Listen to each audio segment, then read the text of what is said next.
Hello, everyone. Welcome to our Spiritual Spotlight series. Today, I am joined by Miriam Ortiz y Pino. She is a certified professional organizer. And what is amazing is that she's actually one of the first ones in the world, simplicity expert and money breakthrough business coach. Miriam, thank you so much for coming to the Spiritual Spotlight series. I'm so happy you're here. Thanks. You're welcome. Did y'all hear my alarm? No, Oh, good. she's like, guys, gotta go. I'm doing laundry. The Hey, washer went off. I love it. I should be doing laundry myself. So, Miriam, we're going to jump right in. And let me ask you this. So, you're not only a certified professional organizer, but also a simplicity expert and money breakthrough business coach. Can you maybe share the journey that led you to combine organization, simplicity, and financial empowerment in your work? Yeah. So it started with organizing. Love it. And as I worked with more and more clients, I realized they often all had the same issues that were being ascribed to the wrong things. Mm, So, they spent a lot of time rearranging their things, not necessarily simplifying their lives. And so the first thing I did was start to just strip out all the excess kind of garbage that's out there about how to get organized, and really tried to make it as easy as possible for each of my clients. hmm And because not everybody thinks the same way, I had to kind of bring on some coaching chops to be able to explain in a variety of ways how Right. to get the same result. And so that was the first thing. And that was the kind of result of also practicing voluntary simplicity myself. Ooh, I like that. And I had been doing that for about 10 or 11 years when I realized, oh, there's a need, there's a hole in the market for looking at it in that way. And so that was the simplicity expert. I just kind of made it up. um I love the it. money coaching part was as a result of more coaching and getting a little deeper with my clients. I realized that they all had a really weird relationship with money. And so I was having some money issues myself, and not the same ones. I was having ones about running my business and the Yeah. difference between business and personal finances. But I started getting trained in money mindset and realizing, oh, it's all about your relationship with money. And it's the same as your relationship with things. So I just kind of added a couple credentials around sacred money archetypes, and money breakthrough business coaching. And it has a lot to do with money breakthrough mindset and using that lens to make business decisions.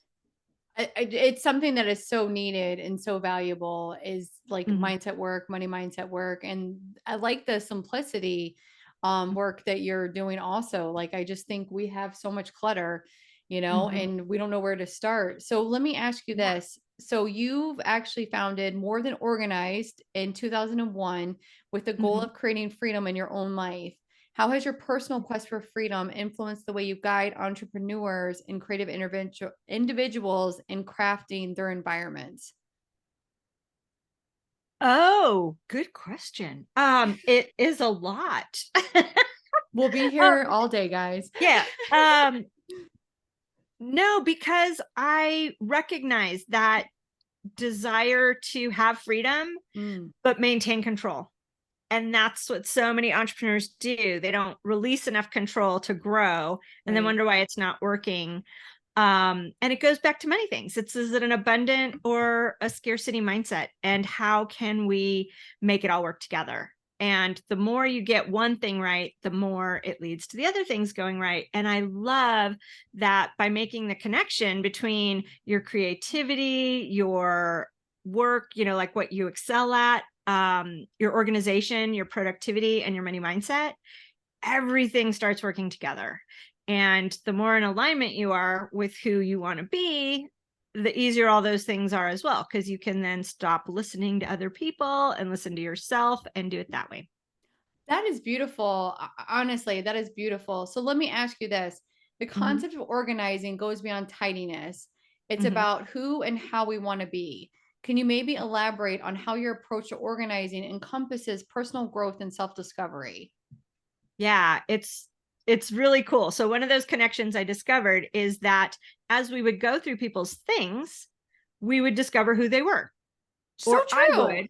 They might not realize that that was happening until I pointed it out, but I was always like, you're telling me you're this kind of person, and yet I look at your things and none of that supports any of the things you say you're doing or want to do.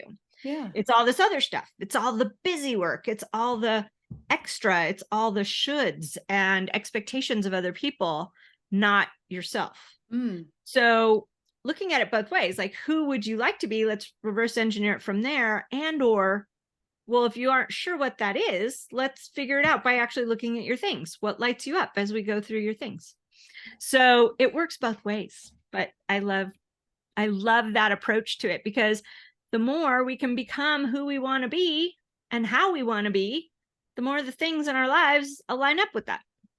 That is such a good point. Like, as you go through things in people's homes and, helping them to organize, you do identify maybe how they represent themselves. Like, what is their personality? What are their hobbies? What are their interests? Like, you come in my house, you'll see, wow, Rachel, you have a lot of crystals. Like, that's weird. But it's like common sense, but you're like, oh, wow, that's so true. I know. There's a joke. I don't know if you saw the image, but I have a picture of myself in front of a wall of calendars and clocks. Oh, I don't think I saw. I like planners. This one. Yeah. I like this one. But it's the same thing. Like, I'm just kind of a productivity nerd. And so I have a lot of project management tools and things that I'm always evaluating. But I've decided this year I'm actually stopping that. I'm just doing my own process and letting the rest go. Other people can do their own thing, and I'm going to stay in my lane until someone asks me to actually evaluate something for them. That is perfect. I will say, in this past year, productivity and really just honing in on kind of what matters and what should I be focusing on, because I do think, and you kind of said this in the beginning, we kind of get this overwhelm of, well, I need to do 7,000 things, but really maybe only need to do 2. Like, right. So I would imagine, do you help people kind of simplify? Like, I know you're a simplicity expert, so I bet you do. Like, how do you figure out what people's priorities are and what they should be focusing on and what goes to the trash? Yeah. So I use a couple different assessment tools, actually, and then it just kind of reveals itself as we work. Yeah. But I use the Sacred Money Archetypes reading that gives some guidelines and structure to, it's basically a personality quiz. Right. But for whatever reason, this particular modality really resonates with me and my clients, a lot of who are entrepreneurs. And a lot of them are like healer entrepreneurs or creative entrepreneurs. Nice. So they tend to be a little more on the woo-woo side, but there's also an aspect to it that's very rooted in mythology and in literature. So even my, kind of more professorial type clients and scientific clients like it as well. And then how our brains actually process information. And so many of my clients have executive function issues, ADD, ADHD. Oh, that's interesting. Neurotypical. And then when I start talking about it as a different way of looking at it or approaching it, it becomes a no-brainer. Like, oh, right. I was doing it the way, my grandmother, who was a very different personality type and a different processing type, did it. And no wonder it doesn't work for me. What is available to me? What should I put in my toolbox? So that's kind of how I approach that.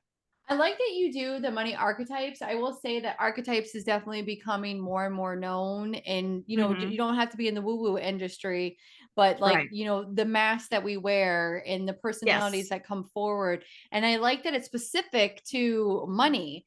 So is there like maybe one money archetype that you could share with us? Well, the beauty of the archetype structure is that it's 3 archetypes that work in conjunction. So we all have one that is us at our natural best. And then there's 2 that help support it, like a 3-legged stool. So if you're kind of wonky on one way, you can just rebalance the other way. I'll just share mine because I don't know what you are at this point or anything, but I happen to be a ruler alchemist maverick. Ooh. So it's a really nice one for an archetype. I mean, for an entrepreneur. Right. So, except that 2 of the 3 are not really that interested in money. It's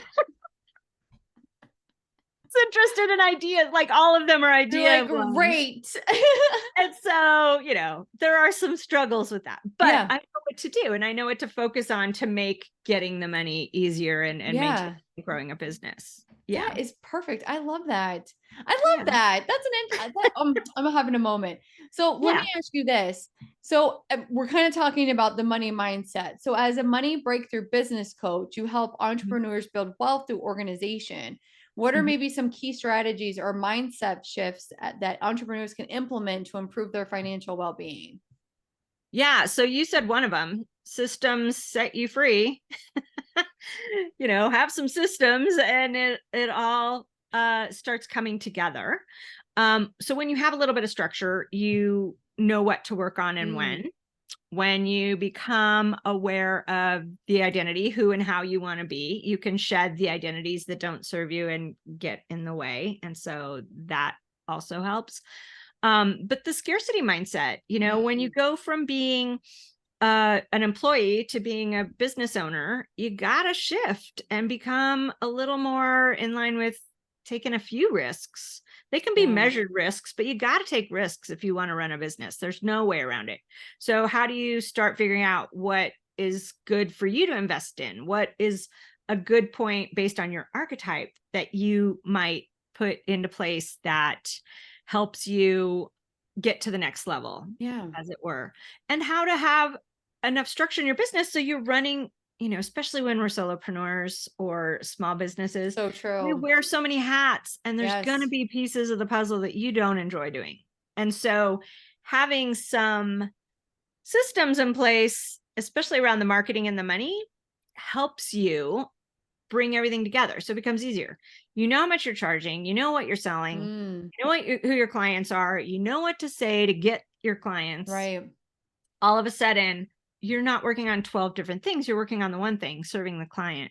And it makes it much smoother and easier to not get distracted by the bright, shiny objects. That is such a good point. As a solopreneur, that's what I am. I will say what has helped me in the past year is really implementing structures and having a day that I do this, a day that I do that. And then and then it doesn't matter. That's what I'm doing. I still get though, bogged down by shiny things. So I do need to kind of work on that. And it sounds like I may need to do some money mindset training on it. Okay. But you know what I mean? Because I do think as you've probably seen it as an entrepreneur, like, oh, I need to do that training. Oh, I should implement that marketing. Oh, I got to do that membership group. Yeah. The money breakthrough business stuff really lays the foundation. So you have that stuff laid out. Yeah, that's perfect. And so then you're not as, oh no, I have that piece of the puzzle. There may be something new there and I can watch that training or decide on that training from a different perspective. Right. But I don't have to have it. It would be extra or an improvement, or maybe I can let it go and just be aware that it's there. Oh, goodness. I love that. Oh, let me ask you this. Can you maybe share a success story from your work where your guidance led to significant positive changes in an entrepreneur's life or business? I'm deciding which one to pick. I know she probably got a lot. Sometimes when I ask that question, I'm like, I should word it differently. Can you share 15 examples?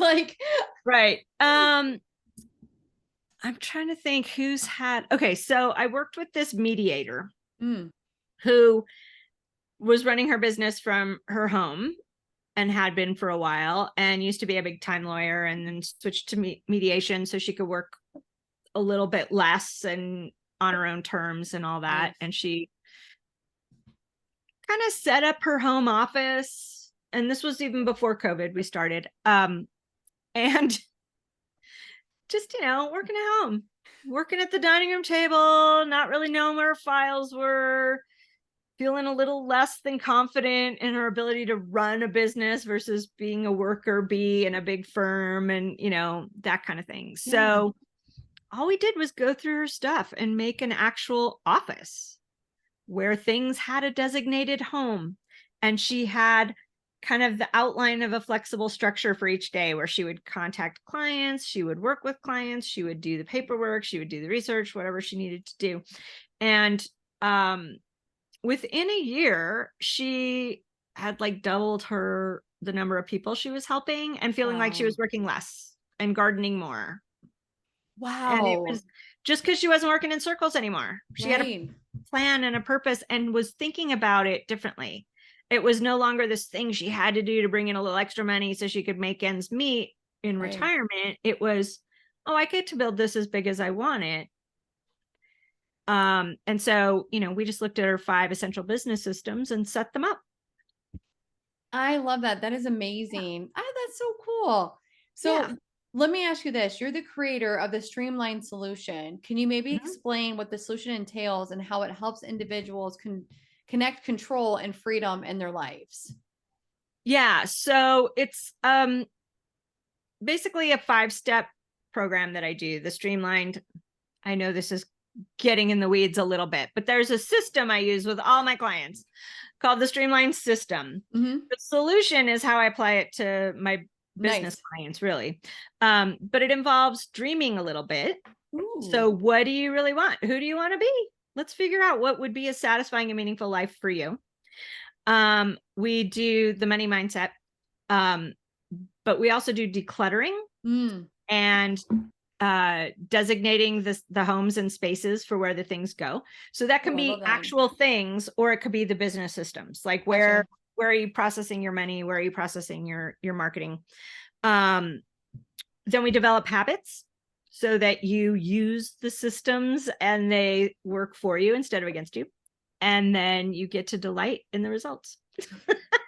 It's wonderful. Like it's when people become entrepreneurs, they have great ideas, but then they get overwhelmed by everything that you're responsible for. It's not just the product, it's the marketing, it's the services, it's the taxes, it's everything. It's a lot. And I don't think it's not an easy, it's not something that's easy, for sure. Yeah. And I think a lot of the information out there is either how to set up a very large startup style business, right, or how to be just a consultant. And there's very little information for other kinds of services and stuff that's specific. I mean, there's more the last 5 years than there has been in the last 25 I've been working. So it's always like, well, where was that information when I needed it? So there is a way of looking at it that by using this structure that's a flexible, adaptable structure, it doesn't matter what kind of business you're in. It's always going to lead to the same results if you apply it in the ways I suggest, by first figuring out who you want to be and then having a space for each of those things and thinking the system through for what you do. Right. So it's both very repeatable and customizable. Which is perfect, which is what you need. Like, I feel like a repeatable system helps you to stay organized and helps you to stay like clear in your mind where you're not overwhelmed. So let me ask you this. So in your journey as an entrepreneur, blogger, and TV show host, what valuable lessons have you learned about balancing a fulfilling career with personal growth and well-being? Goodness. This is going to be kind of not contrarian, but in my case, I love systems. So anytime I get to help a client, I actually really enjoy it. And my biggest thing is stopping work, not busy work, but actually, let me investigate this and figure out how it works, or could that improve my situation and my client's situation, and where can I, I just kind of geek out on that stuff. So for me, the biggest struggle has been learning to let go of work and then apply my enjoyment of systems to my own life or other things I do, other activities I'm involved in. But There was something else I was going to say, and now I can't remember what it was from the phrasing of your question. I don't know. It'll come back. Okay. I love it. I mean, I do think it's important, you know, I like that. I like systems in my personal life. Like I like to be organized and I like to have a system and I like to plan out my Mhm. day and I like that makes me feel fulfilled. When people you know, when I'm thrown at I know sometimes I need to be a little more flexible in my life, but Mm. it's hard when you're like you have an idea in your mind and then it's like I like that. I like to have an idea and a plan and a system. Yeah. Oh, I know. The other thing that's really taught me is to trust my own intuition about things, because I don't know what happened to me earlier this year. I had long COVID. I'm going to blame it on that. So Wow, that's really I tough to deal with. I finally started feeling a little better, and I'm like, and this is the year I'm going to put all the finishing touches on all the things I've been trying to implement. Right.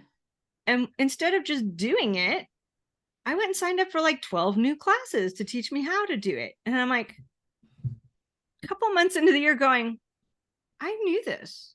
I knew that. I knew this. I'm sitting in all these classes going, I teach this. I don't Right. know why I signed up for this particular class. And it was, I think it was a brain fart and or something to help me realize that I am an expert. Like somehow I forgot during COVID. I don't know.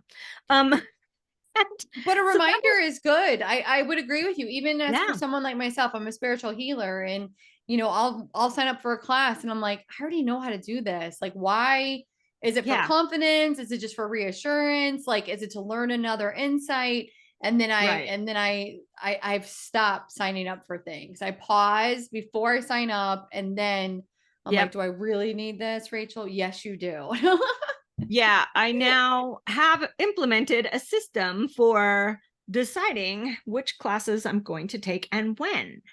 So, yeah, that helps. That's perfect. But really, it was such an eye opener and so enlightening to realize I already had all the pieces of the puzzle. Right. I just somehow dropped them under the table for a minute. It's okay. COVID causes a lot of fogginess. I 100% Yeah. understand that. So let me ask you this before I ask you the last question. If anyone is interested and, you know, because you offer a lot of different services, if anyone is Mhm. interested in, you know, reaching out to you, booking services, can you tell us a little bit about that and where to go? Yeah. Everything I do can be found at morethanorganized.net. Um, I run a free webinar a couple times a month for people. Right now, it happens to be the Declutter Masterclass. So that's a Nice. really good way to start. There's the information on sacred money archetypes, and I love organizing paper. So my free offer right now is also the 1 minute mail solution, which is how to deal with your incoming mail and email and all the information overload. That is so important. My Yeah. goodness. How many different emails do I have to check a day? Wow, I'm signing up for that. I am signing up Yeah. for that. Yeah. Do. I am. I'm like, can we? Anyway, last question. As we Mhm. conclude our conversation, we'd like to turn to our listeners. Based on the bio, on your bio and the work that you do, what maybe some advice or insights do you have that might help individuals on their own journey towards simplicity, organization, and financial empowerment? Yeah. The beautiful thing about the way I approach it is there is no correct starting point. So start with what is frustrating you. Where is that major dissatisfaction that every time you open that one cabinet or every time you have to deal with that one activity at work just makes you grit your teeth and cry? And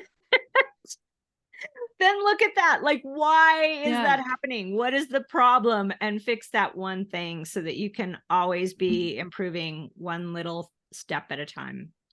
That is such good advice. Tackle the thing that is maybe giving you a lot of stress. And I would imagine people, when they actually do it, it's not that bad. No, because we really misrepresent or misunderstand how much time things take. So people will say, I don't have time to sort my mail. And it literally takes 10 seconds. It's so true. But they'll say, oh, I don't have time to cook dinner. So I'll just run through the drive through, as if that takes longer than I mean, is faster than heating up a can of soup, Exactly. Really? So true. Or honestly, 20-minute meal, like that's healthier, it's tastier, it's less expensive. It's exactly 100%. Well, Miriam, thank you so much for coming on the Spiritual Spotlight series. I look forward to talking to you again in the future. Yeah, I'd love to. Thank you so much, Rachel. It's been fun.